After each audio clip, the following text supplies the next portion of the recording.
Good evening, everybody. Happy Friday. Happy Friday. It's a beautiful day. Boy, was it nice today, too. Let's get our hellos in here real quick. Gizmo was first in the house. Good evening to you. Matt, hello, hello. Terminator's in the house. Prep Rebel Actual. I don't know why that's such a... It's like it's a tongue twister. But good evening to you. The beautiful Louise Wesley's in the house. Jean is in the house, right? I think I've gotten that right like 2 lives in a row. Twice. I know, right? The Banquet of Consequences is here, as is Song of Joy. Good evening to both of you. One step closer. Hello. And of course, Jules, long time no see. Let's see what else we got down here. Eagle Lover, Texas. Good to see you as well. Bessie's in the house. And of course, our royalty, Mr. Gypsy himself. Pack Rat's in the house. Says I'm going to duck out for gas. Be right back. Hilltop Home Place is here. Good evening. City Greens, good evening to you. And Spags Unfiltered. What's up, Spags? How you doing, buddy? Indiana Mike, ahoy to you. Ahoy. Hey, special note on Indiana Mike. You know, he's been on this task of building his own home for a while, and him and his beautiful bride, and they're just doing such a fabulous job. I know not everybody sees that, but I see it, and you guys are just doing great. It's excellent. Florida Mama Bear, good evening to you. And the greatest name on the internet. Half Bubble Off Club is in the house. All right. I think I'm caught up, at least for the moment. Although that will change quick. Hey, All American Preppers here. How are you, my friend? Good to see you. All right, all right. What do you got first on your list today? Well, my mom is out of the hospital as of this week. And now Tag's mom's in the hospital. So still making hospital trips. So if you guys can keep her in your prayers, that would be fantastic. And we'll just keep moving forward. We get to go tomorrow to our most favoritist person in the whole wide world. The accountant. Yes, we get to, because, you know, it's the 15th is fastly approaching. Yeah. So we get to go and just hand over money to. Yeah. Well, we got to do our part. I mean, there are struggling people in the Ukraine who need us. Plus a little bit. Right. There's, you know, a whole bunch of non-United States citizens here who need us. Right. And what about all those pet projects? No, I mean, you know, all that money studying field mice and, you know, whether. Oh my gosh. Fish get more drunk on one alcohol or the other. Did you see that new like $12 trillion bill that's going through right now, and some of the things that they've stashed in there along the way? I saw some of that and was like, you've got to be kidding me. Good thing we can do our part. Yeah, huh? Plus just a little bit, right? Plus a little bit. Yeah, it plus is a little bit. One step closer says a good accountant's worth their weight in gold. Tag. I just think of all of the starving politicians your money will feed. Right. That's right. Well, the thing is about an accountant, though, all they do is interpret the rules and then charge you for it. Right. And so. Too bad we couldn't pay them in eggs. Yeah. Because like I've got a few extra dozen. Rhonda, good evening to you. LJC, how are you, my friend? Skanes Girl, hello to you. Yeah, the whole tax thing has just gotten out of control, and I just don't know how to fix it. I don't know how to solve it, you know. So my goal is just to keep, you know, trying to eliminate every other piece of stroke I can, so that maybe I can, you know, withstand the barrage a little bit more. But I'm paying way more taxes now than I ever have, and it's not the way we're doing it. It's just taxes are going up, and they're getting you in a lot of little places. And, you know, I paid all year long and paid a lot all year long. And I promise you tomorrow we're going to write a big old check. Yeah. And, yeah, it's just. Yeah. So tomorrow's not going to be a whole lot of fun. At least not for us. Yeah, it'll be fine. I'm not going to let that sap my energy. No way. You're really good at that. I can't. What am I going to do about it? But still, that's not going to be a whole lot of fun. No, never is. Hey, the famous Aljo is here, and Miss Barbara. And Stan Guthrie, good evening as well. Let me see here. All those doctors, pharmacists, and lawyers coming across the border need that money. Thankfully, I don't have to worry about that right now. Next year, though, property taxes. Yeah, property taxes. Yeah. So that'd be fun. Anyway, yeah. Something else that is frustrating. I have a mouse in my Jeep. At least one, because I saw a ketchup packet on the floor and I went, well, what the heck is that doing there? And then when I picked it up, the bottom part had been chewed off and there were turds on the floor. So I'm like, oh man. So for the last 3 days, I've had a mouse trap in there that I keep rebaiting because I just realized that it wasn't snapping. Yeah. So B drives a 4-door Jeep Wrangler. That's what she's referring to. Yeah. So it was just eating the bait because the trap didn't work. So now I have 6 mouse traps in the Jeep because I'm determined to not drive around and that thing crawl up my leg. So that'd be fun to watch. Oh my gosh, I don't want to cause an accident, because I'm sure it's not going to be like, oh no, there's a mouse, let it go. It's going to be like a blah. And then 2, because of the way the greenhouse is, we pulled the dirt away to build a retaining wall. So there's a significant open area and the mice have been getting into my greenhouse. And I have caught like 7 mice in there with 2 traps. And today I even caught 2 in 1 trap. Both of their heads were in there. And I was like, God, I've never seen that before. Competition. But they're eating the kind of reminds me of the state of our society a little bit. It is a fight. It's a competition for the new iPhone, even though it's going to kill you. Sweet potatoes. They're eating the sweet potatoes that I have in there for slips. And they have eaten the majority of 1. And so I just stick the traps right there, like, here, have this. And then I just go in like, that has only been in there for 2 days and I've caught 7 mice in 2 days, which means that I have a problem. That is a problem. That is not just like it got in. Oh no, that's a holy crap, girl. You have got a problem. Now, just so we're clear, you live on a farm. Yes, okay. But I would like for them to. You want a mouse-free farm? Yeah, mouse-free, rat-free, mosquito-free. I wish they had an effect on this where I could just throw sprinkles in the air when you said those brilliant things. That would be so great. Yeah. Hey, good evening. Love runs rampant. Stan Gunther, I think I already said hello to you. Amy B, howdy. Silver Lining, how are you, my friend? I'll see you soon. Very soon. Yep, very soon. Hey, Schraw, good evening to you. Said he had a mouse in his blazer that helped itself to a candy bar. Yeah, Amy B says, can you install a cat in the greenhouse? We have a cat. Yeah. Yep. The early bird gets the worm, but the second mouse gets the cheese, usually. Yeah, isn't that the truth? Let's see here. I found that dates work as good rat trap bait. Dates. She has no problem catching them. If the trap is working, that's the right. thing. If the trap actually works, which I thought it did because it was fairly new, but no. Yep. Banquet says you wouldn't have any mice if you had cats. Yeah. But then you have to feed the cats. Yeah. And I've got to. Yeah, look at all these. Hence why people have barn cats. In the Jeep?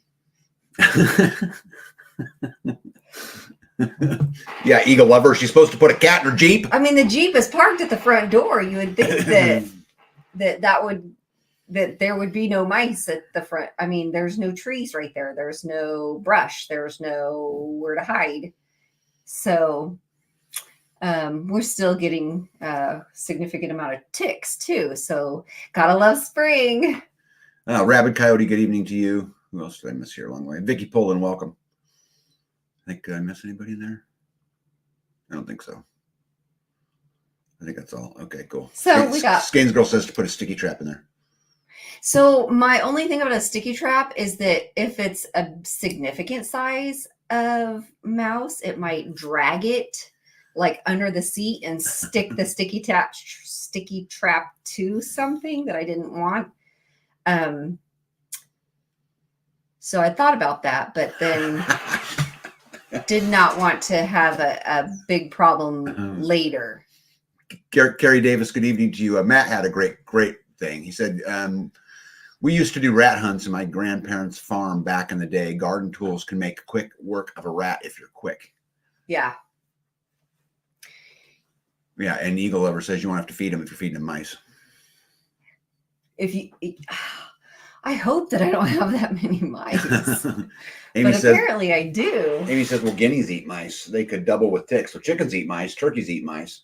I have thrown mice into the chicken yard and they do fight over them. So the guineas? I have not seen a guinea, but then again, when the guineas are let out, they like run away. They don't sit in the main paddock and frolic with the chickens. They like fly the fence and go elsewhere. They're eager to get away from the barn as soon as they can. Yeah, Terminator says, tag, my cousin just informed me that the old man that I got my turkeys, ducks, and chickens from has passed away. All the birds he has have to go. Whatever one he doesn't sell will go to the coyotes. Oh, man. That's awful. Yeah, we need to probably just get some cats and maybe it'll just help, a little bit. Cats? Did somebody say cats? Yeah, but as long as they're spayed. I don't want to deal with what I had to deal with before. That was no fun. Yeah, that was fun. Not fun. That was not.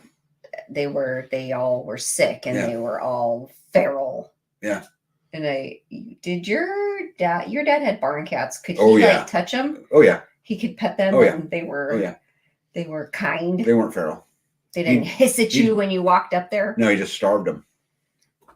He starved them. Yeah, so they got the mice. He didn't put a bowl of food out for them every day. He made them go find their food. Well, then wouldn't they eat like chicks and stuff?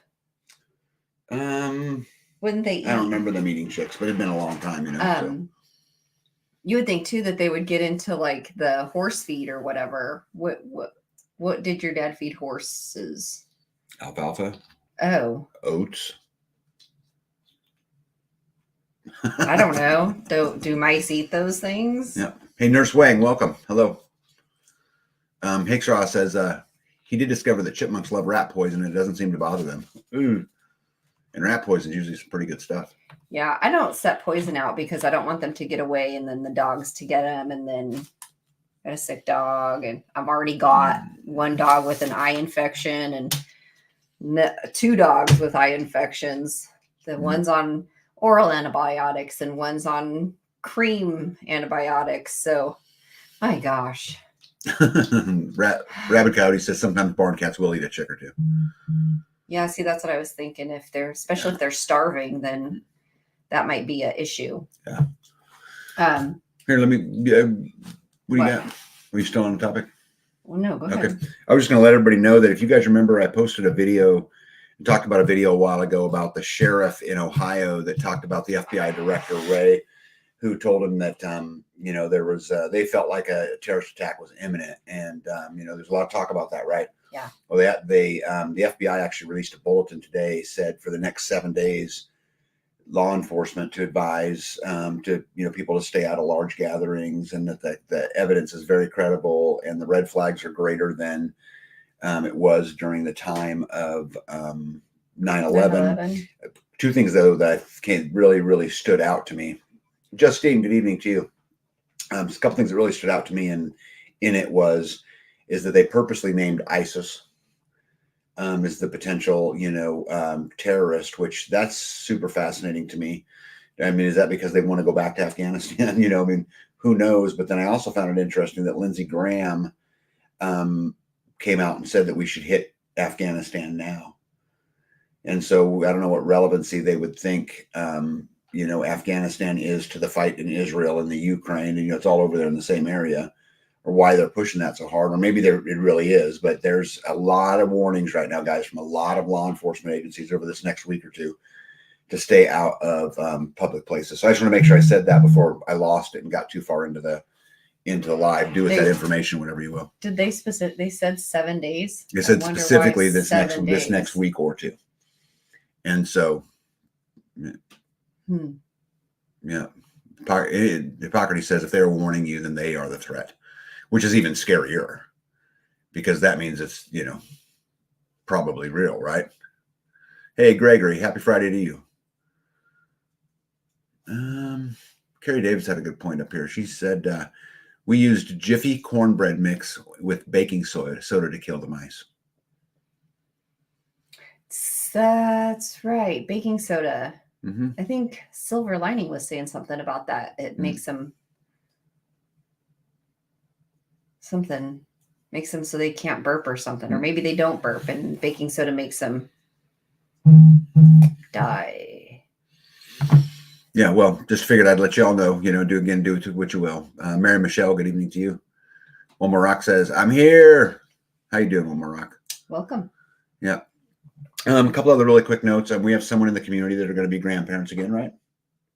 Heard that. Yep. Yes. And so we just wanted to tell them congratulations. And then we have somebody else, a friend of ours, who was very, very close to having a really, really great job. And it came down to just a couple candidates and they did not get the job. And so I just wanted to tell them, keep your head up. It's what was meant to be. You're going to land on your feet and exactly where you want to land on your feet. But is it dark in here? It is dark in here. I've got the lights we on. got tans. Yeah. Well, one of the two, right? It's because we're outside all the time. Yeah. Right. One Step Closer says, I'm more worried about the mice eating the bean plants in my garden. Yeah. Terminator said, I enjoyed the Zoom last night. Lots of info. I forget that thing all the time. And there's been many a times over these last few weeks, Terminator, I was available. I just didn't think about it. I got so much going on in my life that what they're talking about is the Zoom on freesteading. So every Thursday night, there's a Zoom on freesteading, and it's super entertaining. And there's lots of knowledge that gets shared back and forth. And I kind of miss going to them. I haven't gone to one in, I don't know, quite a while, but a long time. Yeah. But I need to remember to get back on there, but I just forget. And, anyway, Hickshaw says too many terrorists are already here. I don't think the threat is ever going to go away. Yeah. Yeah, probably true. David, good evening to you. Tambra, good evening to you. Yeah. Anyway, I think I covered all those. I had an interesting thing happen this week. So I got to meet, as part of the World Earth Council, I got to meet with people from the El Salvador government, which was pretty cool.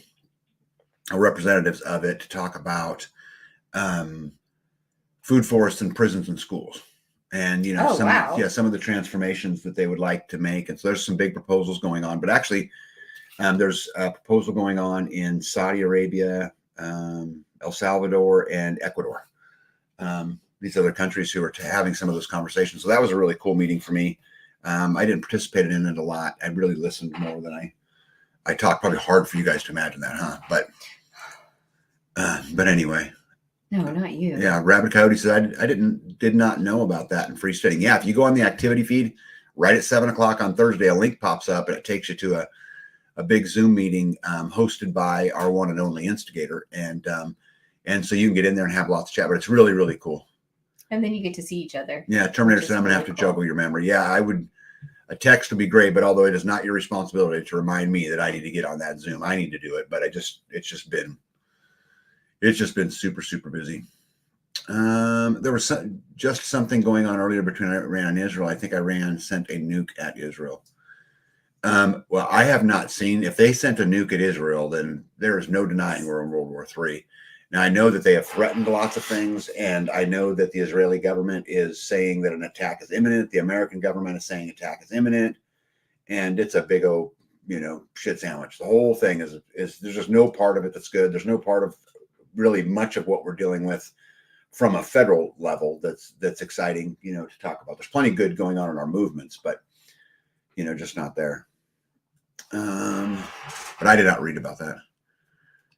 AB says, I didn't know about the Zoom either. I got to get on that. Yeah, it's really cool. And we should probably do a better job here of advertising it and talking about it, because you get to get in there with a bunch of other homesteaders and a bunch of other people to just be friends and collaborate and talk about what you guys are working on. And it's really, really neat. Well, and it's a lot of the people that are in the lives, so they can see each other, which is my favorite part about it, because you guys have to sit and listen to us. So it's nice to get on and be able to listen to you guys on what you guys are doing and how things are going, and then be able to put a face to a name, because I'm a visual person. Yeah. Yeah. And we do several of those types of meetings during the course of the week, some locally. Different, yeah. Yeah, but we need to do a better job of getting on there. We do have like a this day is this day is this day is this. then Thursdays are supposed to be the freestanding Zoom. Yep. Love Runs Rampant said, I planted 3 pepper seeds in each of a 48 count tray because the seeds were from 2017, thinking they wouldn't germinate. They all came up pretty quick. Yeah, super cool. I've had a lot of issues with my seeds not coming up. Yep. So I have to go and replant like the cauliflower and broccoli. Mm-hmm. There was something else that didn't. I can't think. There was something else that didn't come up at all. So the whole seed pack was bad. Yeah. Hey, Zach from Unique Prepping is in the house, and I got a little bit of news up for him too. As many of you guys know, we have been trying to help Zach get the equipment, the technology to allow him to do more public speaking and stuff and talk about his story, because I know, as all you guys know, he's not verbal. And so he informed me yesterday that they have raised all but $500 of the cost. So he's 2/3 of the way there. And I would encourage everybody that if you can help him, it would be a great thing, and it would go to a great place. And so Zach, keep us posted on how that goes, and I'll put a link tree. There you go, Jules. Right there. Good job. Yeah, there's the link tree to Unique Prepping if you guys feel it in your hearts to do that. Where are we at here? WA, welcome. Let me see here. Yeah, half bubble off. Oops. Love Runs Rampant says, your own saved seeds seem to work better for saving. I don't know. Maybe they put something in the store seeds. B saves a lot of seeds. She has a huge seed bank, but some of them are store-bought seeds, right? Oh, the ones that I planted, like the broccoli, the Those cauliflower, okay. What else was that? I had planted a whole tray. It wasn't maybe it was the Brussels sprouts. Half Bubble Off Plum says only had a 40% germination rate. One Step Closer said, I've had a ton of trouble getting chamomile to germinate. I've never gotten chamomile to germinate, and I've planted it like 4 times. Yeah. This is actually interesting. Prep Rebel Actual says, soak your seeds in 3% hydrogen peroxide. I've never heard of that. Of all seeds? Which seeds? The brassicas? I'm sure he will let you know. Unique says, tag me and Jules. I have something coming in the mail for you. B, I hope you like pink. I do. Yeah. Thank you. B, planted broccoli, Brussels sprouts, beets, cabbage in my greenhouse. Even though we have cold nights, they all came up. I'm sorry, they're talking together. Here we go. What's the trick to getting those damn coated seeds to germinate? Never had success with those. We try to just grow our own seeds, but it's just hard to grow all your own seeds. It's a kind of a journey, right? Amy B says, I beg to differ, tag. I've been on live streams with Zach, and he has quite a bit to say. Yeah, he does. What we're trying to do is, I know he has plenty to say, is make it more efficient for him, because I know some places that he could go speak publicly, and I think his message matters. And I think he can, he moves me and he motivates me. And so if he can do that to me, he can do it to a lot of people. And we're just going to try to help him get there, because I just think, again, he has, some important things to say. Hakestra said, I planted tomato seeds twice and none of them came up. So I will be buying plants from the local Amish greenhouse. Chamomile is pretty happy to germinate for me, says Amy B. Well, where are you getting your seeds? Right. Yeah, Silver Lining says, this is the first year I have chamomile growing from seeds. Working on the roof at Tracy and Jay's tonight before it starts getting windy tomorrow. Oh, good. Get that thing done, right? Oh, do we have wind coming tomorrow? Of course. He said pepper seeds and older seeds as far as the hydrogen peroxide thing goes. Older seeds. Yeah. Oh, my goodness. How do I fall so far behind? Because you talk.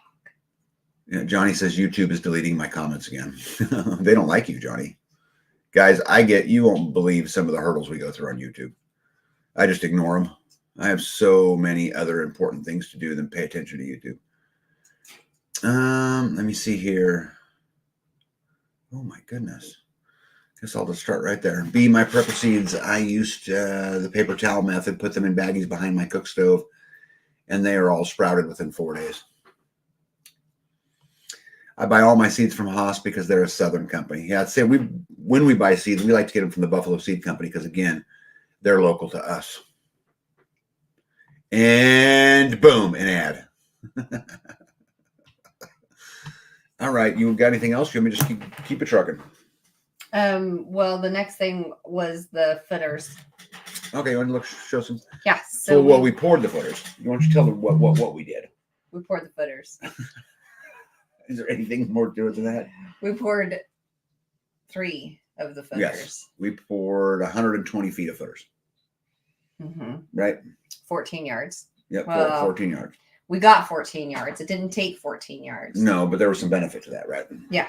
We had some extra that we were able to utilize somewhere, and then the rest got dumped on the ground. Hey, conserve friends, how are you? Let's talk about where we're at now. So we got the footings poured. So I'm working on the first pour for the slab. And so you can see here us working. So this first pour will be 62 feet long and 10 feet wide. And so we're just getting rebar in and all that stuff. And we're scheduled to pour this on Monday, right? Monday. Yes. Yeah, so we'll pour this on Monday. And this is 12 yards. So we're pouring it in 10-foot sections so that we can manage it on our own. We are not professionals, people. Yeah. So we poured 3 footers, and now we are pouring the pad, and then we'll pour the second pad, and then we'll put the next footer in and pour the third and final. Yeah, and in there somewhere are the footings for the wing walls and the retaining wall, right?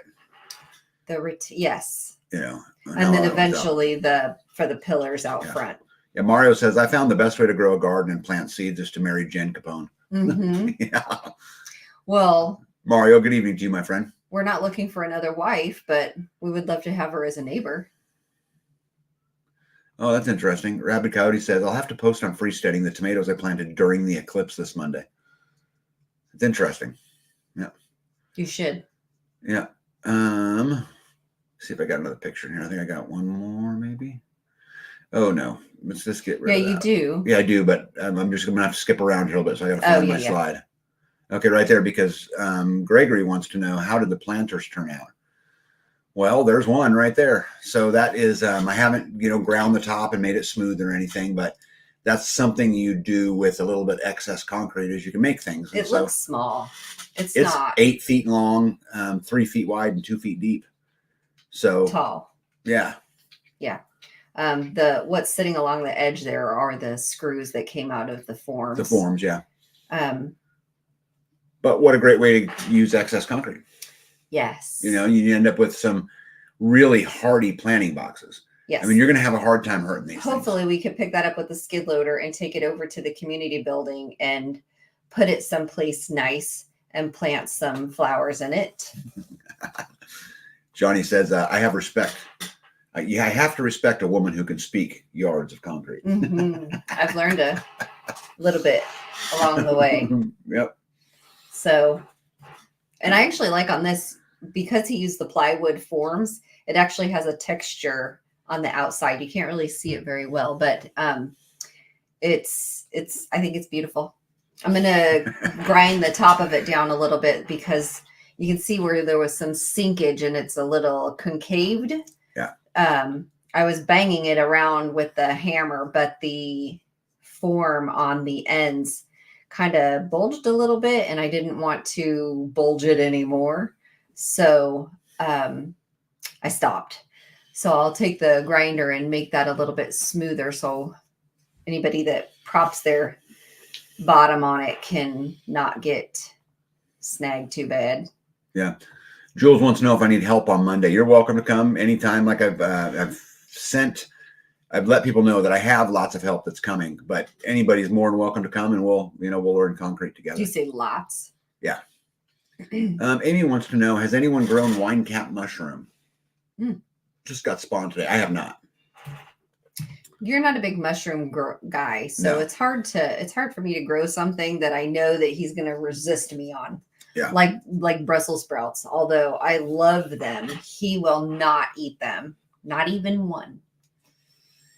Well, if I was hungry, I would, but I don't have to. That's the thing. I'm not hungry enough. Yeah, I put one on his plate and said, I figured you could eat one. And he says, you figured wrong. So I don't even offer them to him anymore. Yeah. I fry them up with bacon and some bacon grease, some onion and bell peppers, and delicious. Most has got to help all those student loans. Yeah, yeah. I mean, how are they going to, forgive student loans if I'm not paying my taxes? Ridiculous. Yeah, Tamber says, B, you need to buy Tag a D6 high track dozer. I don't even know what that is. You're speaking foreign language to me, Tamber. All you have to do is agree. Mario says, we would love to have you guys as neighbors also. We're hoping you could talk the entire community into moving to Arkansas. That might be a task. Okay, Unique says, question, if I buy raised beds, what exactly do I need for them? I'm planning on planting potatoes in them. Well, so I'm sure B and I would give you different pieces of advice, Unique. But for me, what I would do is make sure you build them out of material that in 2 years you're not replacing. I can't tell you the number of people I've seen build raised planting beds out of, pine, 2x10s that they buy at Home Depot. And then just a matter of a few years, they're all gone. Yeah. And so, you can do this out of woods like cedar or redwood is pretty good for stuff like that. Hedge, you can build it out of. You could also, if you could find some scrap tin, just something to put a barrier so that wood isn't touching that dirt, because it will just not last long. So I look at it, kind of from a construction perspective. Now, you can always line it with plastic, and there's some things you can do there, but now you've got plastic leaching into your dirt, right? Which is the same reason why I don't like railroad ties covered in petroleum or, tires or things, things of that nature. We've tried, we tried to like put a tire down, and then as it grows, you put another tire down, fill it, and it grows, and then you put another tire down. And then by the time we got to the top, it was like mush at the bottom, because the rain would go in and then it would just stay in those tires. Yeah. So, we even tried one time to use the tires and cut notches out of them to allow plants to grow out those notches. And we had the same problem, like water. They got waterlogged. I don't know. Some people have tried hay, right? They put hay in there and the potatoes grow in hay. I have not tried that. Hey, RN, good evening to you. Hey, by the way, Johnny says the bulge just gives a character, because I like that. This is, again, a great use of scrap material. And I built the whole frame out of scrap material. It was stuff that was left over when I was working in my shop. I actually did a video on building the form. We filled it in 45 seconds, right? Oh yeah, it was fast. And then smooth it off, and that was the end of it. And so we'll get the grinder out. We'll round the edges, but it becomes a permanent planting box that you're just not going to hurt, or a feed trough, right? You could feed cows in there. There's a lot of stuff you could do and all that, but I think she wants to use it for a planting box. Yeah, I think. Eagle Lover says allegedly Skymaster and Cobra Ball have been activated. I did not hear any of that. Do you know that? Do you know what that is? Yeah, will be cool. Good evening to you. We can even plant, like in this, we could put like the hugel culture stuff, like put the logs and stuff in there to fill it so that it's not so full of dirt. Yeah. Yeah. You can do anything you want with it. And I could pour a concrete floor in it if you wanted to use it as a trough. Right. Wouldn't water just leach out? Well, you'd probably want to find some, food safe sealer. Some food grade sealer probably, but it'd be all right. It'd hold it better than the metal tubs you buy at Tractor Supply. Yeah, we've got 2 of those metal. What is that? What kind of metal is that? Galvanized metal. Yep. We bought 2 oval ones, brand new, and we tried to seal them in multiple different ways, and they still leak, like right at the seam because it's like a pinched seam, and they leak, and they're not cheap. No. By the way, Brussels sprouts are frog balls.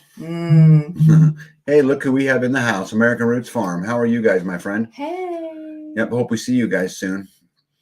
RN says, B, just tell people that notice the bulge that you designed it that way. And actually both ends bulged the same. Kind of equally, yeah. Yeah, equally. So it kind of does look intentional.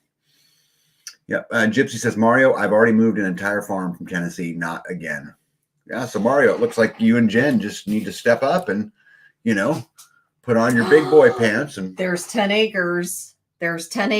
Like like stone throw distance away. Yep. Now's the time. Now's the time. Oh yeah, Big Kid, we sent me a message on freesteading earlier, and so it said, let me know how the bloody butcher corn does for you this year. I do have it ready to go in. Yep. And I actually think that I'm going to use it in one of those swells, because I was hoping to be able to, because the neighbor said that if I planted corn in it, it would help to decompose the whatever that the farmer put in it or whatever. So apparently corn is a good crop to help eat all that up, clean that out. Yeah. Rabbit Cody says, just say yes, tag. Yes. It's completely legit, needed. Trust me. I have no idea what I'm saying yes to. But we'll go with more people coming. Yeah. Oh, I'd love that. Our community needs to at least double in size pretty quick if we're going to have any impact locally. So I hope to get there. So we need you. Yes. See, I use 5-quarter deck boards to build my raised beds.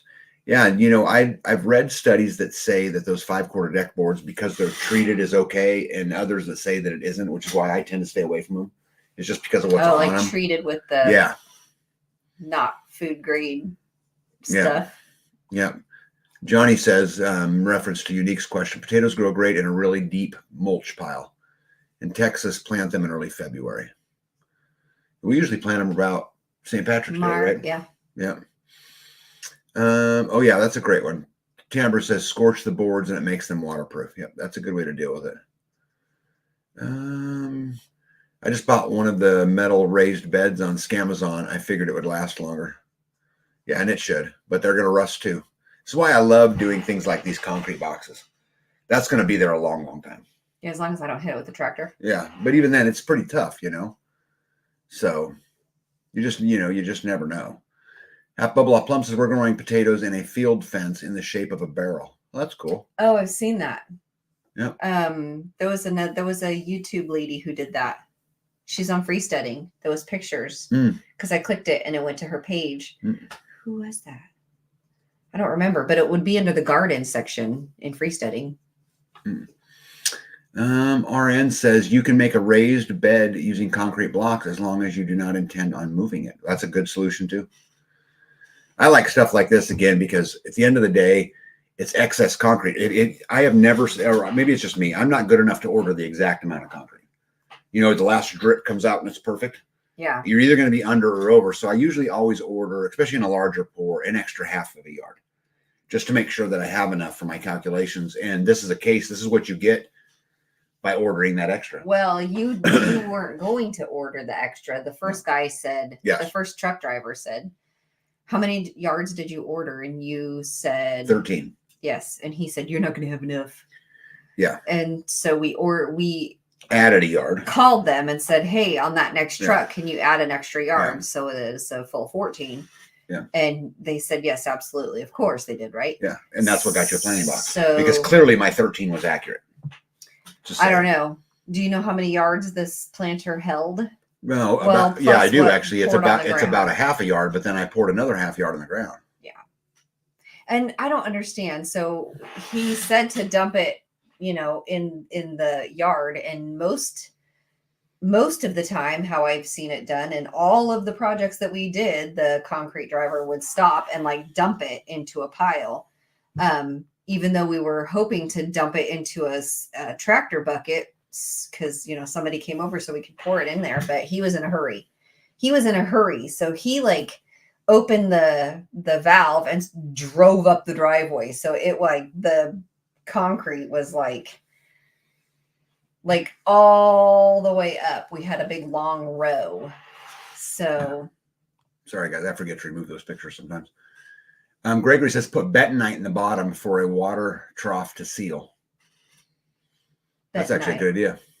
It's a kind of like a clay. A clay, yeah, that'll seep into holes and will do things. That's how they seal ponds and stuff, and things like that.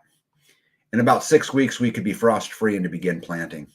Yeah, we're into planting season now. There's a bunch that's got to get in the ground here in 2 weeks. Right, about the 1st of May, we'll have a bunch. Mario says, Gypsy, we will move you for free. Just sit back and watch the grass grow while we do the work. Yeah. I don't know who we. You got a mouse in your pocket?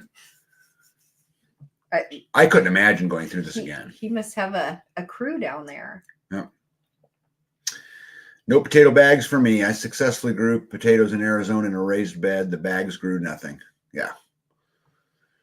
Conserve friends, did you hear about the anti-gun legislation hidden in homeschool legislation? I did, and it's actually in my slideshow tonight. Conserve friends, and I think it's absolutely worthy of talking about. Hey, Jane, good evening to you. MJ, good evening to you. Oh, my goodness, I'm so far behind you guys. Okay, I'm going to skip down here a little bit because make sure I don't miss anybody. I am way behind. Oh, my goodness. Were you looking to see if anything was capitalized? I try to, but it's maybe I get to a point where I get far enough behind. I just got to skip and go to the next part, or I'm not going to get to any of them. And then the problem is then the topics we're talking about are offline. Yeah. Right. And so I just try to do my best. Vicky says, when we grew our Yukon potatoes in a 4x16 9.5 tall wood bed 2 years ago and harvested 34 pounds of potatoes. But after we changed to a Vigo bed, 4x16 and 17 inches tall, we harvested 94 pounds of potatoes. Ooh, that's good to know. So it was only ½ inch tall, and then she went to 17 inches tall. And yeah. Rabbit Coyote says, you guys in Missouri then, Tag and B? No, we're actually in Kansas, bud. Oh, I thought I turned that said, off. Hey, did you turn off your ringer? And he said, yes. Yeah. Oh, my goodness. Will be cool. Says, I just got back from a homestead event in Dothan, Alabama. Scored a lot of fruit trees. Love it. Wow. Tag, you can build forms for small concrete jobs you want to do and fill those with any leftover concrete from large job. Yeah, that's what we've been doing. That's why she has the planning box already. Because I do exactly that. And when we get ready to pour on Monday, this weekend, I'll build some forms for some other things in case I got a little bit, a little bit more on that. And we'll feel like I've got some caps for my pillars out in front of my house I need to build. Yeah. I'd like to build her some other shaped planning boxes if I get time to do it. Because I just think that stuff's cool and she thinks it's cool. And happy spouse, happy house, right? And you notice I didn't say happy wife, happy life. Redneck says, Gypsy, you're not allowed to move again. Yeah. Gypsy is not allowed to move again. Let me see here. Rabbit Cody says tires work well for growing potatoes. Just paint them white through, or all you will have damn nice green growth above ground and no potatoes underneath. Yeah. Yeah, I think you can grow potatoes in about anything. I mean, potatoes are to me, the easiest thing there is to grow of all of them. At least here it is. You kind of put them in the ground and forget them in a lot of ways, Sometimes. I'm not giving up my homeschooling, my elementary kids, but if they try to take my pew-pews, maybe I'll send them back and you school. Then when they come back, we couldn't go without the pew-pew. Yeah, that I really hope someone gets involved in that. And we're going to talk about that here a little bit later. Unschool. Yeah, when I get there. Let me go back. What did I have also? Something else I've been kind of working on lately. I know this is really hard to see, but if you guys look, and you guys probably can't see my mouse, but so that tree line's the backside of an old pond, and you can kind of see the dam that kind of curves around in that first picture. And this is the pond that my neighbor, who's 75 or 80 years old, said he would swim in when he was a little boy. This pond is old, and when we were digging the big pond, I had him break the dam to this pond because I knew it would take several years for it to dry out because it just wasn't that deep anymore, and I wanted to get in there. And so you can see in the second picture, the skid loader tracks down in there as we're just kind of seeing how wet. Is that in the second picture? Is that the pond right there? Where that's the pond. Yeah, and you can see all the weeds. There's just not much depth there anymore, but you can tell because it's still pretty soft that I'll bet you we'll be able to get it, a good 8 or 10 feet deep. So you said if it's still wet, then you're not going to be able to get the skid loader in there. Well, it depends on how wet. We'll have to get an excavator. It just depends on how wet. Like what we were in there, it really wasn't bad. I mean, it was wet, but it wasn't, super mushy. Right.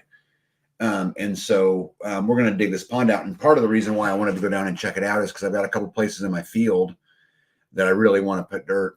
And you can see in the first picture, I've only dug down a foot, right? But then you can see in the second picture how I filled that big ditch like up there. Like a ravine. Yeah. And I need to get up there and drive over it a bunch of times, flatten it out, and get some seed on it. But, sometimes you have these spots in your day where there's 4 hours and you don't want to start a project because to get everything out, right? It takes you an hour to get everything rolled out, and then you could kind of go through that. But so we've been filling that just a little bit, which has been pretty cool. That'll allow us to so we're going to plant native prairie things, and then instead of going around that, we'll be able to go up and down and hay the whole field instead of just these like sunken in areas where water used to run, but because the terrain, well, I guess water would still run there, but more level. Yeah. So it's still downhill, but it's more of a level. Yeah. What makes it easier to hay?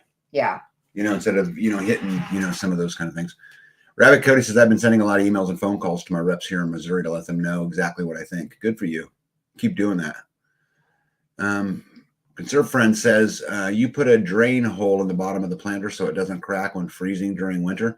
Yeah, I left the hole completely open so it could drain because you just don't want that water sitting in there. So the bottom of the box, I'll go back here. If I can find it. Ooh, maybe forward. Of the planter? Yeah. So if you can look in the bottom, there's nothing in the bottom. The bottom's completely open. And so, again, that will allow us to just, get it out of there. And so that water will just seep into the earth. Yep. All right. Where are we at here? Yeah, Michael Conley said, you really need that excavator working. I know I do. And, the problem is the two guys that I really, depend upon to do that have been really, really, really tied up. And it's sitting there running, just needs a couple seals put in the front, and we would have that thing going. And I can't wait to get there. Dorothy, good evening to you. Oh, is that what that part was that I bought? No, that was for a different machine. No, the ones you bought was I've got some bushings out of the 4-wheeler. And I'm not just gonna, let that go, but it's just the way it is. What else? Well, this week we did a video with a combat midwife, and I really enjoyed her. That was fun. Was it good? What'd you come out of that with? Well, garlic is used for all kinds of things. Yeah, right. Yeah. Something that she said to me was, she was talking about how, everything that we use today is, a petroleum-based plastic. I knew where you were going with that. And she had just made the comment, your bed is pretty much all plastic. And then it just got me thinking, you know what? Every time you take a step in your tennis shoes, you're stepping on it. And every time you lay in bed, you're stepping on it. And your polyester clothes, and then we put them on our face. And then we put them on our face and all of that. So plastics. Yeah. But she'll be out at the Midwest Preparedness Project. She's coming to my house a little bit before because there's the Freedom Farm Academy folks are going to be here on site working on this project a little bit. And so she'll be out then, but it was just super, super cool to have her. And she's kind of a firecracker. So I really, really enjoyed it. Yes. I hope you guys enjoyed it too. For those of you guys who had a chance to watch it. There was, we did not struggle finding things to talk about. Yeah. And we could have probably done another hour and a half of. Oh, easy. Of just ladies' health, but a lot of it is men too. Yeah, I wanted to on my list. I wanted to get into talking about pediatrics and kids and stuff, but we just ran out of time. We were at about an hour and a half. So. And usually when you do live with somebody, it's about an hour. Typically about an hour, yeah. But sometimes an hour and a half. But it was really cool, and I enjoyed having her, and I'm enjoying becoming friends with her. She's smart, and look forward to having her out here. And maybe if we have time, maybe we'll do something together. While she's here, maybe at a video. We'll just see how it all goes, But life done free. Garlic is good to keep ticks and chiggers off of you. You know what's crazy about that? I really don't have a problem with ticks and chiggers much. I have a problem with ticks and chiggers. Yeah. I think it's also who you are. Well, I think are you in the field as much? Are you out in the, gosh, I'm still I can feel things crawling on me. And we're talking about it. I'm in the garden and rolling hay and not rolling around in hay, rolling hay. And so I'm in it. Yeah, Carrie, I'm glad you enjoyed her. I enjoyed her too. Skade said she really enjoyed Jessica, caught her on Porterhouse and with y'all. So Porterhouse and Teal, Eric's a really good guy. He did an interview with her a couple days before me, and they talked about totally different topics. So if you're interested, go over there and check it out. She said too that she was talking to Billy, so I don't know if they have a video. Maybe. Do you know? Maybe. I don't know. I didn't see it, but it was really cool. What else we got here? Don't forget, Midwest Parents Project is coming up, and super excited to go. What do we got for dates? Well, it's 10th, so it's what about the 7th through the 12th? 7th, yeah, through the 12th. And we'll be doing a live on Saturday at 3 p.m. from there. And B and I for 1 hour. Yeah, well, however long it takes.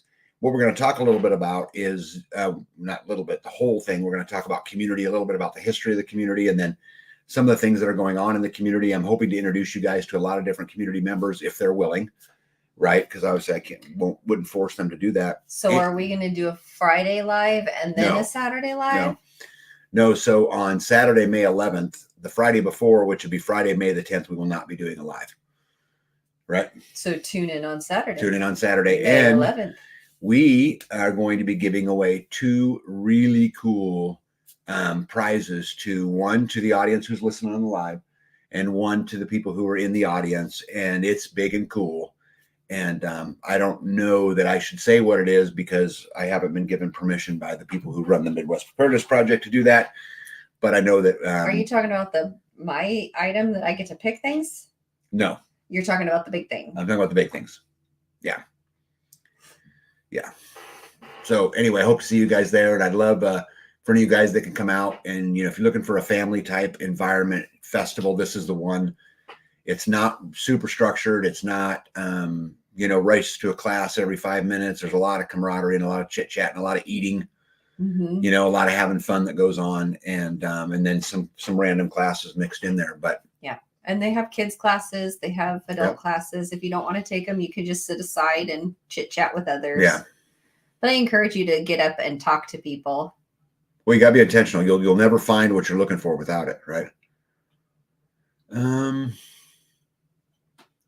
Yes, sir. Yeah. Oh, here you go. Matt says, I'll be at the Spring Fest. I'll have to disappear for a while on Saturday. My twin boys are graduating high school.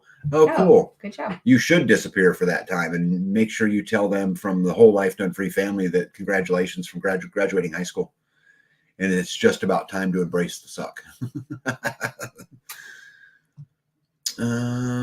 Tag, can you please put out a post about the live from Midwest Parents Project with a notify me function? Yeah, so I'll build a live just like I do for these lives that I do a week before or something. I'll get it posted out there so that you guys get notifications.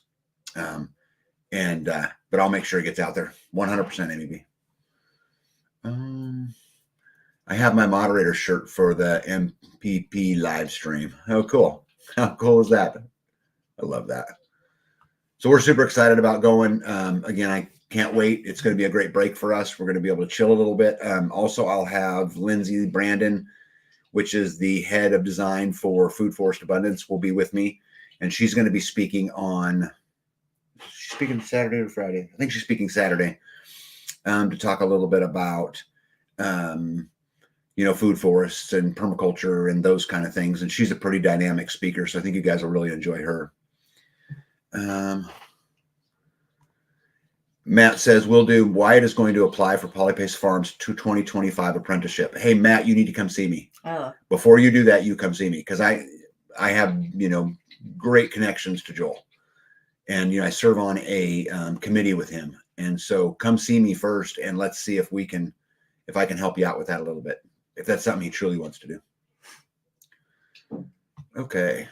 What else you got? Your turn. I've been chit-chatting for a while. So you were just talking about Lindsay. Okay. We have signed up to take a permaculture class that has kind of been offered to us, right? Mm-hmm. Do you know any details about that? So it's like at nighttime. Yeah. So one of the head designers there is a guy named Graham Townsend, and Graham is also going to be at the Midwest Preparedness Project. Oh, I didn't know that. Yeah, because they're coming down for the site stuff. He's not speaking, I don't think, but we'll point him out so you guys can pick his brain. But he sent me an email, and they're doing a intro to permaculture class coming up. Remember what date it is? It's like next week. Yeah, next week anyway. And he asked me if I'd be interested in listening to it. So we're absolutely going to. And yeah, so he posted it on Freesteading. So if you go back to Freesteading and find Graham Townsend. Oh yeah, that's right. He did sign up at Freesteading. Yeah, he has so an you account can connect with him. Yep. If you connect with him, then you can send him messages. Yeah, and it was cheap. It was like $30 or something like that. And I thought it'd be good for us. So B and I will watch it, while we're laying in bed at night or something like that. But it'll be cool. Yeah, it goes to 10 o'clock. I'm hoping I can stay awake. Yeah, you will. Tag, are you going live during Bartertown? No, if you go back here, bud. It's at 3 o'clock in the afternoon. It says that I'm at the main stage at 3 p.m. Saturday, May 11th. And Bartertown's usually like 5 or 6. Right after dinner, Right isn't after it? dinner, So we have a pot. Yeah. Are they doing a potluck? I think so. Maybe I don't know. I'm not involved in all that. So typically we do a potluck and then we do Bartertown. Yeah. Bring your wares that you don't want anymore, and you can possibly trade them for other items that you could store. Yeah. Matt, maybe what we should do is, I don't know enough about this, but is there an application process, I'm assuming, for him? So if he will fill out the application and email it to me, I will email it directly to Joel. And I'll say, hey, Joel, this is someone out here from our community out here who would love to participate if you have an opening in 2025, but I'll make the introduction for him. Let me see here. Starla, welcome. Leela, welcome. I know, right, Leela? We were all sitting here talking about how we really needed to get this live stream going, but we just couldn't because Leela wasn't here. Mm-hmm. And B just held her ground. I'm telling you, she just wouldn't let us go, Yep. Early you're a beggar, late you're a bum. That's right. Okay. What else? What else you got on your list? Because I've got all kinds of news stuff we can talk about. Because there's so I got much my going soil on. samples sent out for the food forest. We were. I borrowed a soil plug puller upper, which I did it after a rain, so it was pretty mushy. Mm-hmm. I tried to use it in one field, and it took me 2 hours to pull 15 plugs. Mm-hmm. So Tag came and said, "Why is it taking you so long to get this done? You should have already had this done." Efficiency, right? Efficiency. Yeah, he saw you're on a time schedule, lady. Hurry it up. So he offered to come and dig me my holes. So I did 5 samples in 5 different areas. One I did myself, took me 2 hours, and then it took 2 hours to do the other 4 because he was ahead of me digging my 6-inch deep wedges. Then I had to come along and cut what I want, cut it off, and take my little poop and put it in the bucket. Yeah, mix so it we all did together, probably stick it in a baggie. 15. What would we do? 30 or 40 samples in a quarter of the time you did 15? Yeah, whatever. Something like that. Like, we're not keeping track, right?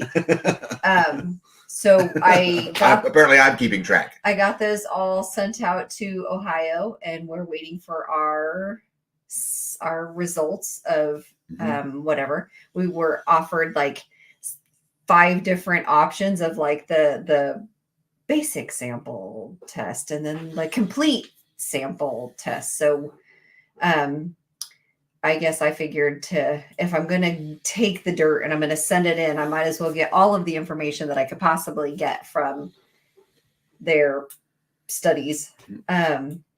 So we'll see what that turns up.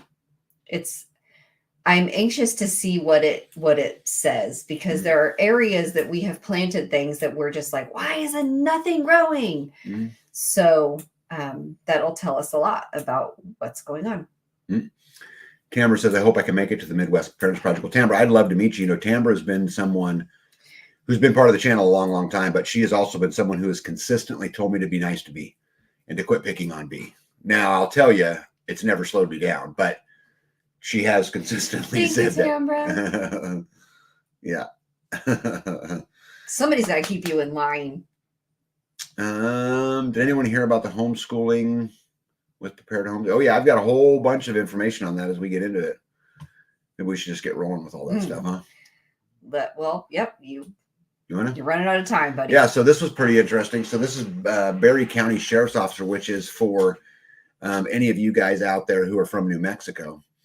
And so basically, this is a letter from the sheriff into the Department of Homeland Security with evidence of voter fraud in New Mexico, demanding that they take action. And there's, long story short, you guys probably can't read this, but basically what it says in the letter is that there's a link between the Dominion voting machines and the Wuhan company, and that the Wuhan company asked specifically Dominion to hire these particular people and give them high-paying jobs and et cetera, put some pressure on them. And now they found these links and are demanding some action. So I think it's pretty cool that somebody's doing that. Yeah, that there's at least people starting to stand up. But I think what you're going to find, not just now, but as time runs on, you're going to see more and more of this start to come out. I'm going to talk a lot about it tonight in our live on some of those stories of people coming out. But I think you're going to see more and more and more of this type of thing. One Step Closer says, we need to get Terminator down to the Midwest Predator. I would love to get Terminator down. I would love every bit of that. Now, this was an interesting article. I don't know if you guys know or not, but you guys know that the nuclear plant there in the Ukraine was attacked recently. But what's interesting is that it's been occupied by Russian troops for a long time. So it's Ukraine attacking their own nuclear power plant. Which I find so fascinating. Right. You tell me, why would Ukraine risk that? You know, you do the wrong thing in a nuclear power plant and it melts down, and then you're going to have to deal with all that radiation in your own country. So was it really the Ukraine, or was it, Russia doing it? Was it? I don't have any idea, but the UN's atomic watchdog agency said that the nuclear power plant in Ukraine was targeted by drone attacks on Sunday, with the agency demanding the end to the strikes, which dramatically increased the risk of a nuclear accident taking place. I wonder if that's why they painted it blue. Oh, I didn't even catch that. Try to keep those. Look at all that love for Terminator. Look at that. Yes, Terminator needs to come here. We love Terminator. Yes, Terminator is who I want to be when I grow up. She's an inspiration. Look at all that. How cool is that? Hey, Loco, good evening to you. Thank you. Rabbit Cody says, I'm trying to find me a Sarah Connors. I know a couple of them, Rabbit Coyote. You going to come to the Midwest Apprentice Project? I might even make some introductions for you. Are you blushing? We do know a couple Sarah Connors. We do know a couple Sarah Connors, yep. Oh, let's get into the crazy stuff. So House passes the FISA reauthorization bill after previous GOP setback. So if you guys can look there's the votes, right? So just so we're clear, the Uniparty in Washington, D.C. are giving the FBI power to spy on you for any reason without a warrant, but they exempt themselves from the same law. These people, sorry, that was a comment. Congress gives itself a carved out in the reauthorization of the FISA 702 warrantless spying on Americans. The bill requires the FBI to notify and seek consent from Congress before violating the privacy of the congressman. This will persuade many members of Congress to vote yes. Congress members are terrified they'll wake up one day with kiddie porn on their computer, as the Department of Justice is now lobbying members of Congress to reauthorize FISA. So this is so interesting. They feel like if they don't vote yes, this is how I took this, and you guys can tell me if I'm wrong, but how I took this is that Republicans feel like if they don't vote yes, that they're going to be blackmailed by people putting stuff on their computers. And so it seems like to me that they are blackmailing them into voting yes for this. And it passed the House. There were some shenanigans. It looks like they're going to look at it again. There was part of it. So the FISA is the Foreign Intelligence Surveillance Act. And there was part of it that they had introduced that would say, okay, you can do it to foreigners, but you can't do it to Americans. And then they took that all out of there, and your Republican Party, as you can see, 126 Republicans voted yes for this, to spy on you. And yet I know there's many of you that are diehard Republicans, toeing the line and all this, when the vast majority of them voted to infringe upon your constitutional rights, and specifically your Fourth Amendment rights. Completely ridiculous. We're already doing it. Yeah. FISA without warrants is a bunch of BS. Oh, yeah. Boy, howdy, thou shalt not tempt me into temptation. Yeah, well, the offer stands. Hey, Midwest Ribeye, how are you? Says, hello, everyone. Been listening a bit, but amending my soil and pots. Ready to plant now. Hey, I hope you're not too far away. You should come down to the Midwest Preparedness Project.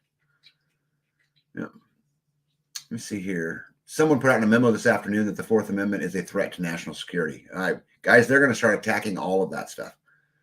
Absolutely all of that stuff. And it is just so crazy to me, and guys, I'm not, I know there's a lot of you that still toe that line. And I helped governors get elected here in Kansas, and I was that staunch Republican for many, many years, but I woke up and realized that the Uniparty, or the Republicrats are out to get us. And, they're completely not in touch at all with what we deal with.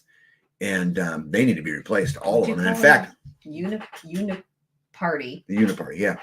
In fact, I would argue with you, I'm more mad at the Republicans than I am the Democrats, because the Republicans hide behind it. I know that the Democrats are lunatics.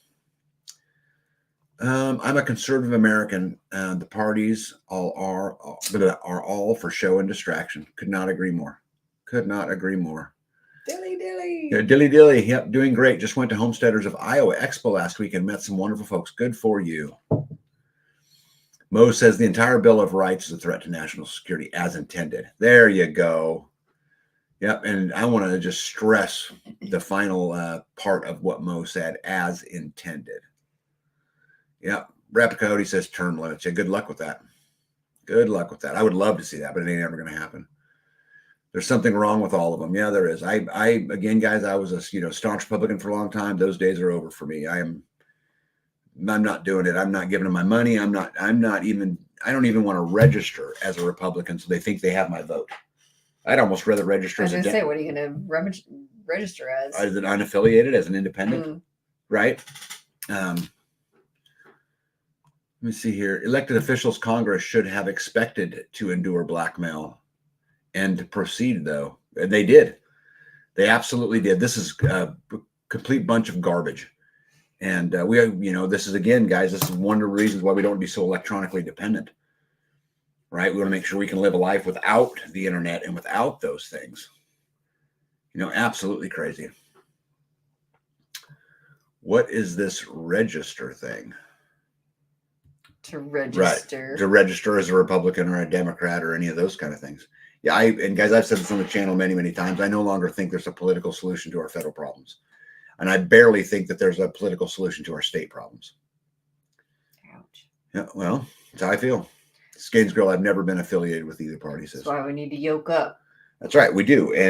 And not go in there and follow some party line. And, I've got good friends of mine who are in the Republican Party. And in fact, the chairman of the county I live in, the Republican Party, is a good friend of mine.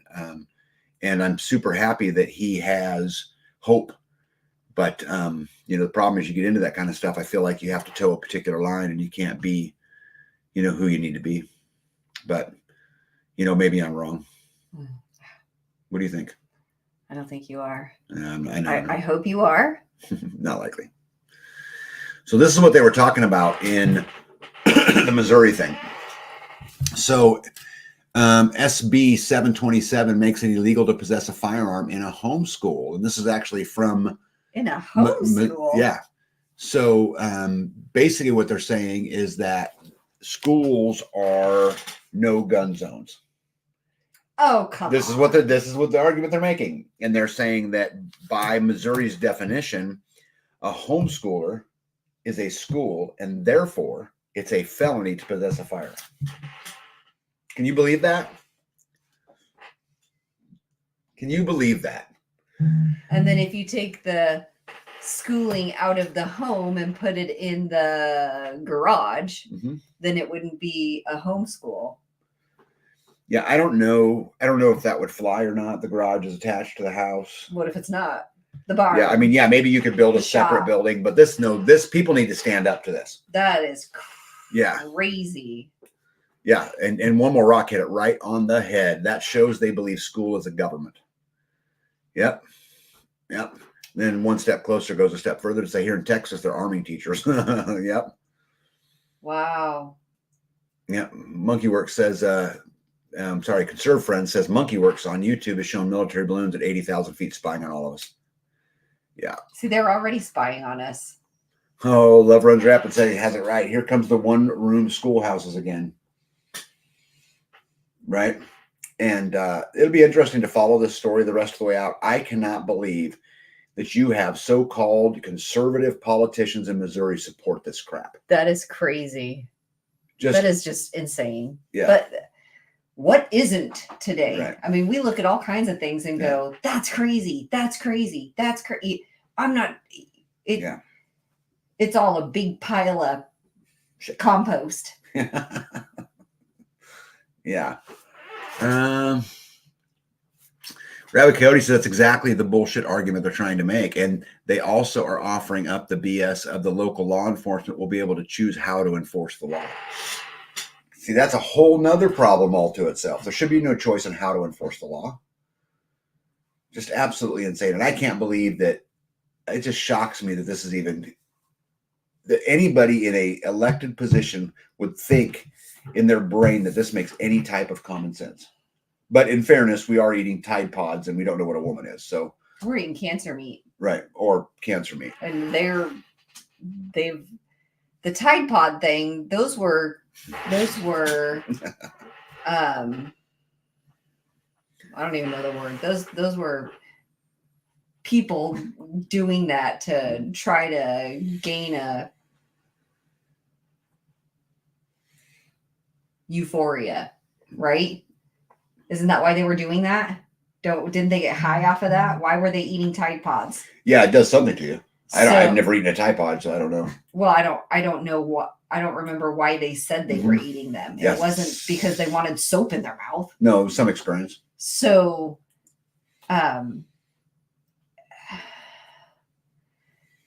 Rabbit Cody says, and this bill was an attachment that a Republican lawmaker inserted into the actual bill. I'm with One Step Closer, who says the hardest part of homeschooling was remembering to bully my kids so that she got the government school experience.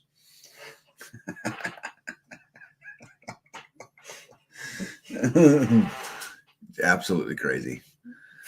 Hickshaw said, did anyone see the video where a drone killed a soldier? He tried to get away from it, but it could not. Took him out in about 15 seconds. I did not see that video. I did not. But I think drone warfare is probably the future of combat. Do the police have authority to enter any school at any time? Are all schools public property? Then police or anyone could come into your house at any time? This is the argument that it makes. Instigator, this is exactly the argument that it makes, and that because a homeschool is classified as a school, it is a public place, which means anybody could come in there. Because you're supposed to register your school with the government so that you don't, so that they know where your kid is. Did you put that up there? What? That house. No, I did not. Isn't that interesting that they pulled that house out of all of that? Yeah. That's the 10-acre one you were just looking at? We have a house just around the corner. It's not around the corner. It's on the same street. So it's just down the street. We have a house that's for sale in our neighborhood. And he's on Microsoft. What is that? Just Microsoft. About just on Bing. And in the corner is that house. See if I can find which is crazy. That they've put two and two to. Of course they did. I'll share it with you guys real quick. Because they're watching us. I'll share it with you guys real quick. Let's see here. Yeah, so this house just came up for sale. This is pretty close to us. Oh, well, let me scroll down here. Oh, yeah. Okay, let's pick up the pictures. 10 acres. Yeah. Yeah, that one. There we go. Yeah, so that's the farm. Look at that she's talking about. Oh, it's got a nice pond in the backyard. Got timber, got prairie land. Yeah. Nice house, nice barn. A house I think could use a little bit of work, but it's a nice place. Yeah, but what she was referring to is, let me stop sharing. What she was referring to is while we were talking, this popped up on my other screen, which it's funny because we were just talking about this house. Yeah. So we had just talked. Yeah. Midwest said, I tried so hard to have kids. I'm now thankful I couldn't. I still pray for and fight for our next generation. Yeah. Yeah, we've got to. Crazy. What the F? An ad with "Oh dumbass" just popped up on my screen. Almost punched Dumbo right between his big ears. You know, I get a lot of people that tell me that Biden commercials come up during our lives. Yeah. Yeah, crazy. WA said, I just got an ad trailer for the Civil War movie. Yeah, a buddy of mine just seen the Civil War movie today, and he gave middle of the road reviews on it. They are listening. Yep. What a bargain. And guys, that's a beautiful place. You guys seen it, right? It's pretty, and it's really surrounded with pretty country and cedar trees on the roads. Yeah, and it's fairly remote. You see here, Rabbit Cody says, but it's in Kansas. Well, except in Kansas, you can own a gun in a homeschool. Just saying, Mr. Missouri. Yep. I thought he was Iowa. Mm-hmm. No, Silver Lining says, or LJC says, Silver Lining, don't be too late on that one. Indiana says it looks like it's on the reservation. Yeah, I'm not sure if it is or it isn't. I don't recall that one, but it's not far. Y'all should research what they did to one of the highest paid officials in Little Rock, Arkansas. It was literally a SWAT hit. I would actually like to read about that. Another reason why not to go to Arkansas. Pinball said Civil War ain't worth the time or trouble to watch. Yeah. Let me see. It's in Kansas. You're surrounded by tornadoes. No, we're not. Missouri gets more tornadoes than Kansas does. I'll bet you. I don't know this. Arkansas gets more tornadoes than we do. Mm-hmm. Yeah. Iowa? No. Missouri. Tamara says, how different is Kansas from Texas? Well, it is got better dirt. Farther from the border. It's got better water. It's also got a shorter growing season, right? Because it gets a little bit colder here. But I think being further away from the border, I think having good dirt and seasons. Lots of water, that's a good enough reason all by itself. You see seasons too. Mm-hmm. It's not just hot. Packard says prayers for you and your family. There's always something, isn't it? I must have missed something. Oh, here we go. Sorry. Terminator. Everyone, my 96-year-old sister-in-law fell and broke her leg. She was living by herself. She had to have surgery. I just got off the phone with my husband's sister. I'm working on my passport. I'm sorry to hear that. Lots of prayers, everybody. But good luck on your passport. Yeah. Look at all that. Prayers. It's not just hot or cold. No, it's not just hot or cold. It is. Today was pleasant. It's 10 months of decent weather, a month of really cold, and a month of really hot. I would have plant shock if I moved there. I have a couple years of learning to grow before I get food from the garden. I'll grow a garden. I imagine it's very similar no matter where you go, different inputs, and you just got to learn it, Let me see here. I also need a reliable car. My old truck wouldn't make it halfway. I would love to see everyone. Oh, we'd love to see you, Terminator. We would. You could stay at my house. We'd have a good old time. All right. What's next on my list here? Did I already do that one? I did that one. Oh, this was cool. You'll love this. Did you guys see this? So a Department of Defense employee behind a hidden camera said that with the way things are today, that they should use the National Guard to confiscate all guns. Isn't that lovely? Not going to happen. In a recent undercover video released by James O'Keefe, a Department of Defense employee identified as Jason Beck, discusses the potential use of the National Guard for gun confiscation. This revelation sheds light on the inner workings of the government's attitude towards firearm and the Second Amendments. Yep. Look at all those prayers. Yep. Isn't that crazy? And just so you know, while this is going on, in Washington, thousands of more firearm dealers across the United States will have to run background checks on buyers at gun shows and other places outside and this is important, outside brick and mortar stores, according to the Biden administration's rule that will soon go into effect. The rule aims to close the loophole that has allowed tens of thousands of guns to be sold every year by unlicensed dealers who do not perform background checks to ensure the potential buyer is not legally prohibited, excuse me, from having a firearm. So let's break that down just a little bit.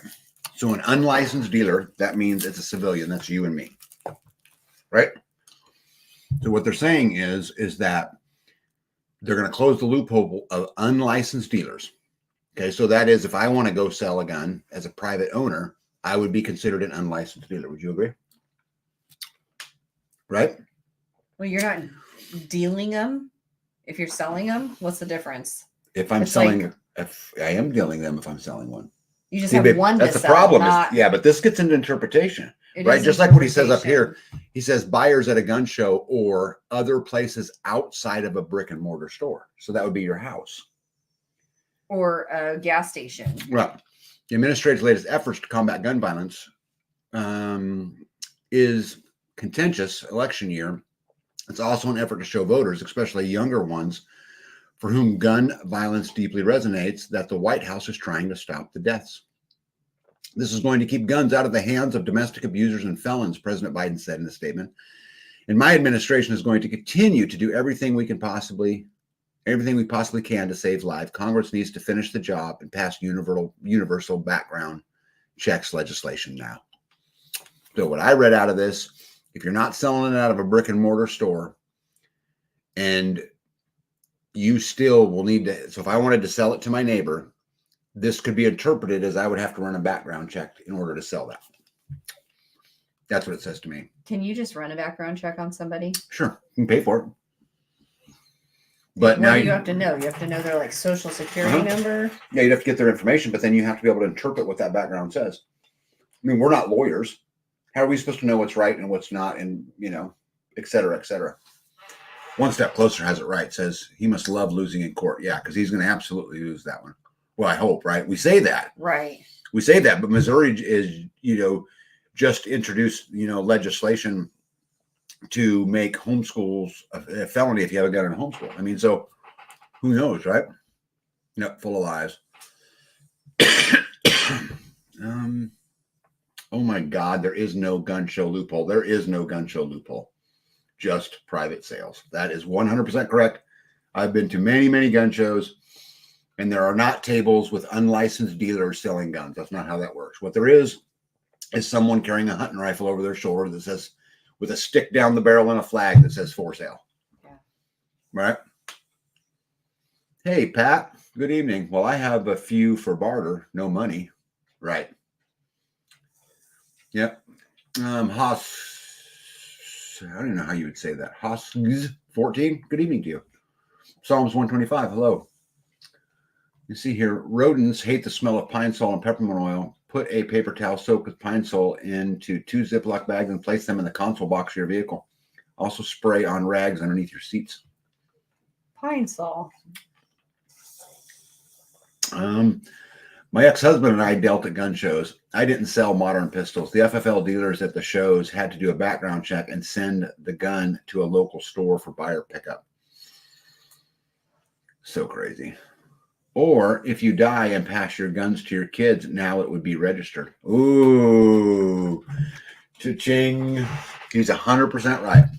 That would give them full accountability of all the firearms in the country. Wow. Yep. Mo is such a smart guy. Man, just absolutely crazy. They can't let the truth and facts get in the way of their narrative. Yep. Rodents hate the smell of both pine sol and peppermint oil. We'll have to try that. Our government is going to stop the people in Northern Ontario from buying brand new vehicles by 2030. They will only be able to purchase electric vehicles. That's a laugh. Imagine trying to drive in -40. Yeah, it's like they don't think about what happens beyond. What's the ripple effect, like we always talk about, right? Yeah. Of each of these and all of these decisions. Absolutely crazy. Just absolutely crazy. All right, what else we got? Oh, this was cool. You guys know that I'm kind of a closet Thomas Massey fan. just because I love some of the stuff that he comes up with. So for any of you guys who don't know who Thomas Massey is, so he's a rep.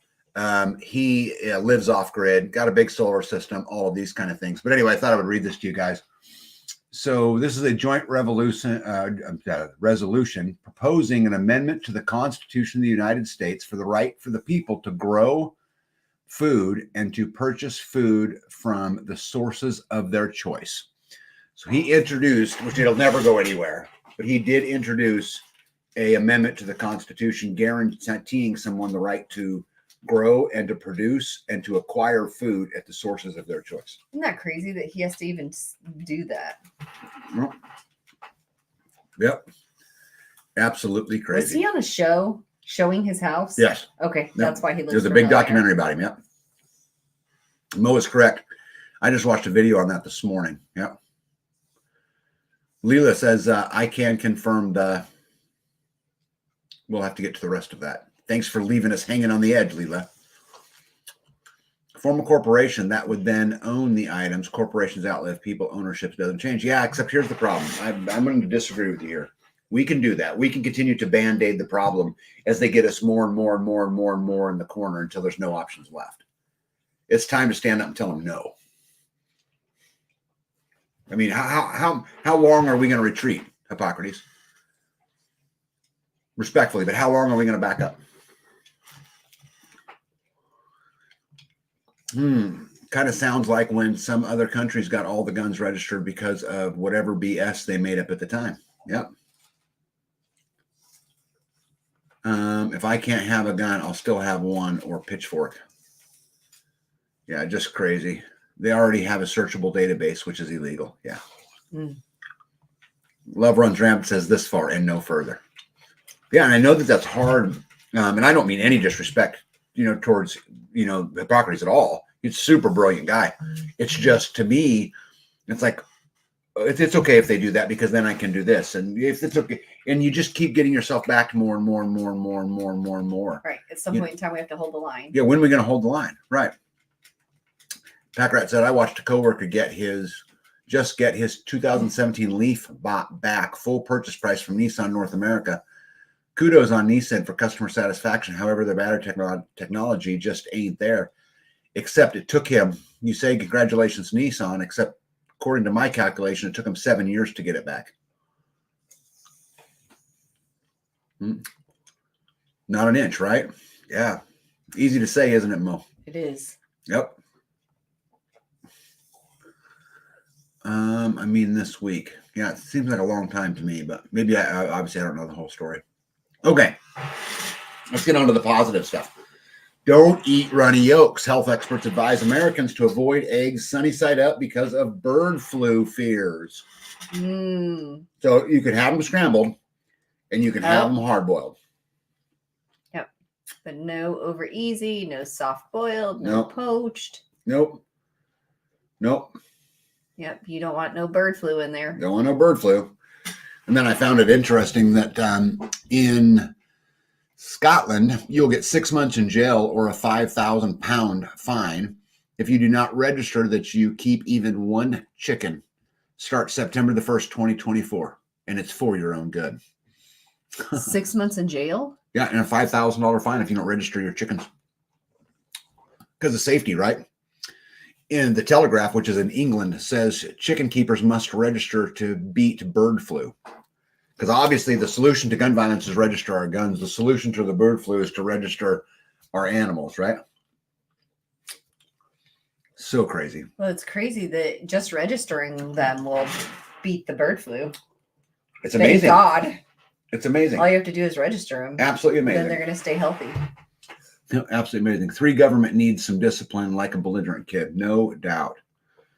I'll tongue lick them runny yolks like a dog with peanut butter. Oh my gosh. One step closer says, whatever. They'll pry my ruddy eggs and corned beef hash from my cold, dead hands. Need a little bit of bread to slop up the rest. Yeah. G. Johns, good evening to you. Says, can't have wandering chickens. Yeah, but this is just complete and total overreach. Isn't that crazy? Nope. Like, how is it that That's anybody that's says what this I'm makes any talking about. sense? That's what I'm talking about. That you go, oh, that's crazy. Oh, that's crazy. And none of it surprises me. I just go, yep, sounds right. Me and Mo talk about this a lot. I don't know if I've told you guys this, but me and Mo get into some deep conversations over long conversations sometimes. And we talk about these things all the time, but it really is to a point where there's just nothing that will surprise us, right? That just that, in the words of famous Mo, it's all crap. Shit is the word he used. Yeah, he didn't say crap, but Packrat says, I'm hearing more rumble about the bird flu in cattle. Yeah, there's been positive tests in Kansas amongst many, I think what they say, 24 states now. That bird flu is in cattle? Yeah, that it's transferred to cattle, gearing up for mass kill-offs in small farms again. Yeah, it's not like migrating birds spread avian flu or anything, right? But if you register your chickens, it will solve the migrant problem. Wait, that consistent with something else? Oh, I'm sorry, guys. If you register the birds, it'll solve the... If you register the domestics, the legal immigrants will fix themselves. The migrant birds. Well, they're allowed to have guns for... Right. They're going to take them from you. Yeah. But they're going to allow them to have them. So crazy. Some of y'all have some weird hills to die on. Weird hills. I'm interested to hear more about this, Leela. What do you mean by that? You mean you think we should give in and register our chickens? What does that mean? In Wisconsin, they're trying to force people to register if they have chickens. So far, we have been able to fight it off. Are they killing cattle? I don't think that they've started killing cattle. I have not read that yet. Rapid Coyote says, I know some of these folks have some issues. Yeah, there ain't no doubt there, huh? I would agree with you. So let's talk about some more interesting things, huh? So Rand Paul vows to probe Dr. Fauci's secret tips to the CIA before COVID-19 and says he is salivating at a possible Trump presidency to hold federal agents accountable for the pandemic cover-up. Rand Paul says that he knows where the COVID trail leads and he's already honed in on the CIA. However, I don't think the congressional investigation is going to get the job done. These are international crimes against humanity. Accountability for COVID is going to require a new Nuremberg type of reckoning. It's going to require a coalition between the world's superpowers. We are not the only ones who have a claim on the heads of those responsible for COVID. Americans are not the only ones who suffered and died. An international military tribunal would be the appropriate entity to prosecute such crimes, but the UN isn't exactly working either. This is an unprecedented situation that requires unprecedented solutions. I think this is big that he came out and said that. A lot in our lives we've talked about, Megyn Kelly came out to talk about COVID. A couple of the things that were on this page, just interesting. Thailand issues warning about COVID jabs, says they cause cancer and brain tumors. Italy, the only country in Europe that the mainstream media is even covering the COVID vaccine debacle. Their health ministers, Roberto Speranza, who enforced the vaccinations, he can no longer move around without police protections. The Italians are waiting for him everywhere, shouting murderer. So I think what's interesting about this, though, is, they plan, the powers that be plan for things to go a particular way, but not everything goes according to the plan. Right. And we are seeing some pushback. We were talking about this, a little bit earlier. Oh my goodness. Rabid Coyote says, our tax assessor here wears a plate carrier. Oh my goodness.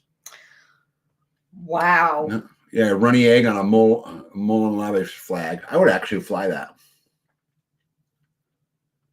Yeah, I would actually fly that. Oh, this is so crazy. Jules says, I can have chickens on my property, but I have to get a permit. Oh my gosh. I was laughing about frying my runny eggs and corned beef hash from my cold dead hands. Oh, okay. Got it. Sorry, I'm slow. But I was interested if there was a counter argument that made some sense, But yes, this is funny, but he's right though. Like where do you draw the line at? And right. Say this is silly. Right. My turkeys and chickens aren't hurting nobody. Well, never mind. Just gonna leave that one alone. I'm just gonna leave it alone. My daughter took the jab to keep her job. A few months later, had thyroid cancer. Yeah, this is popping up all over. I mean, I've seen estimates as many as 17 million people have now died from the vaccine. But again, it's so hard to understand what's real and what's not real.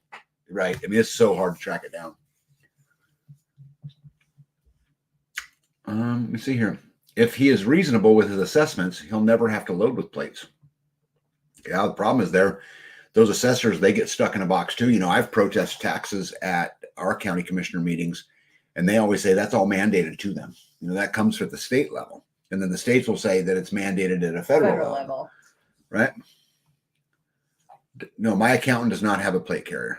Well, at least not that I'm aware of. All right, what do we got next on my list? Oh, this was interesting just because we're on the topic.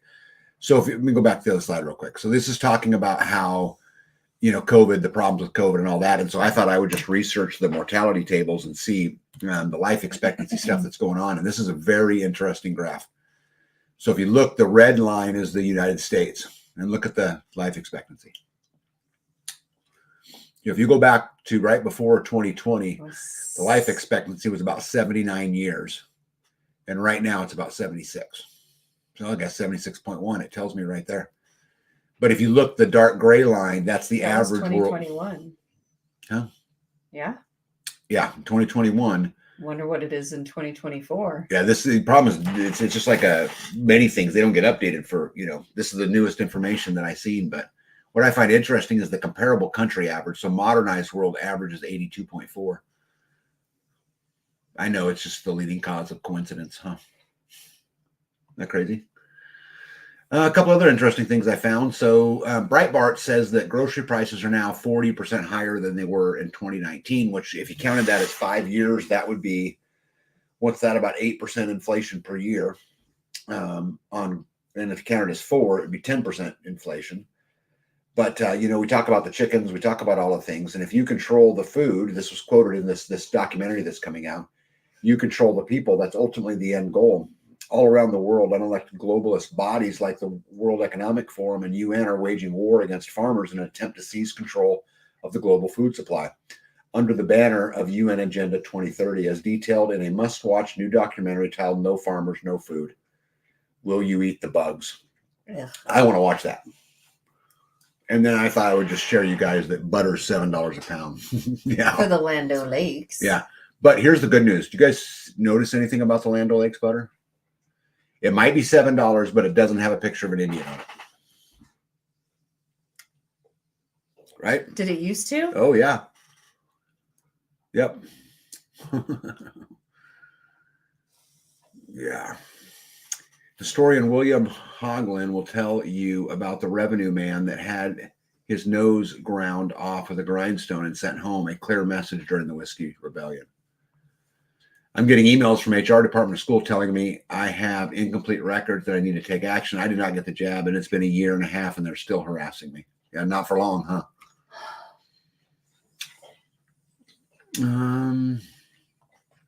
If they take my birds, I will just hunt the wild ones. For example, wild turkey, wild duck, wild geese, wild rabbit, moose, deer, bear. It's all on my property. And wild fruits and veggies. Yeah, but again, I mean, how far are you willing to back up? Are you willing to back up all the way into the bush and live in a tent?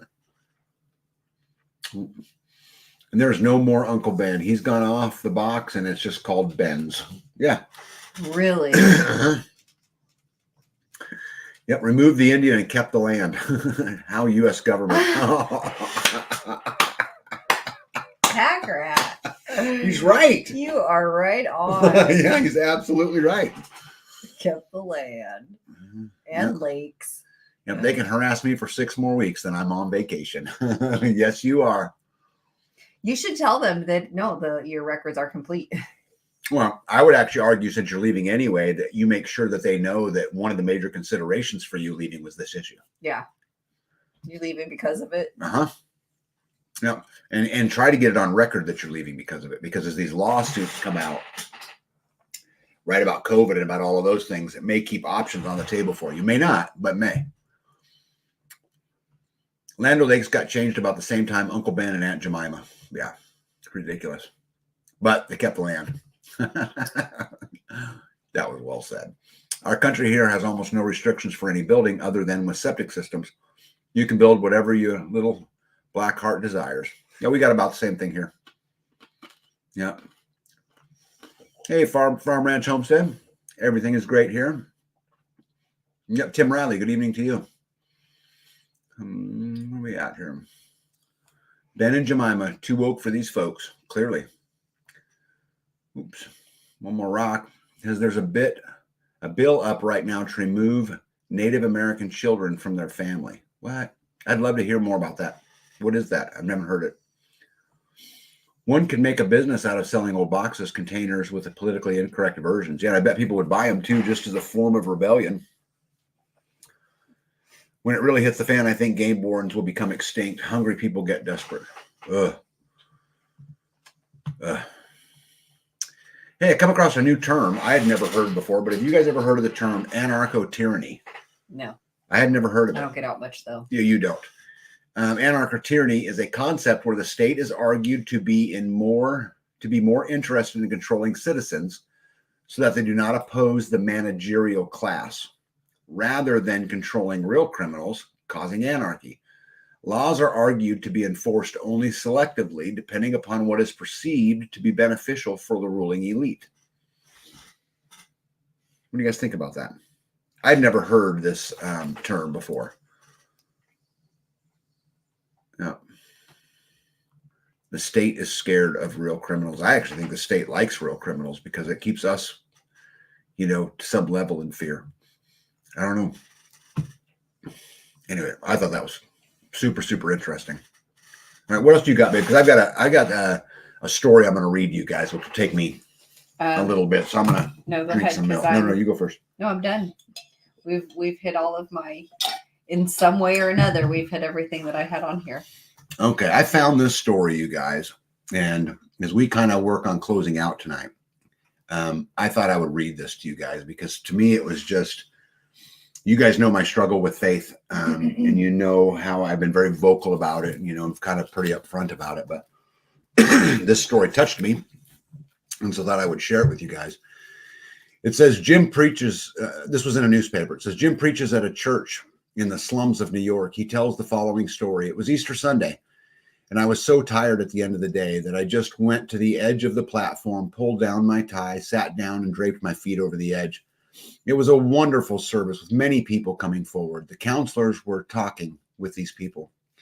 As I was sitting there, I looked up to the middle aisle, and there was there in about the third row was a man who looked about 50, disheveled and filthy. He looked up at me rather sheepishly, as if saying, "Could I talk to you?" We have homeless people coming in all the time asking for money or whatever.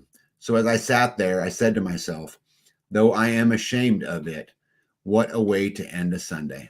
I've had such a good time preaching and ministering, and here's a fellow probably wanting some money for some more wine.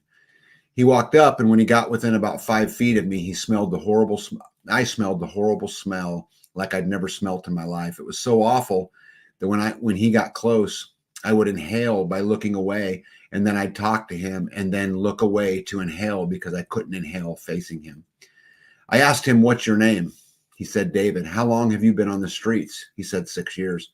"How old are you?" He said, 32. He looked 50, his hair matted and his front teeth missing, a wino, eyes slightly glazed. "Where did you sleep last night, David?" "In an abandoned truck," he said.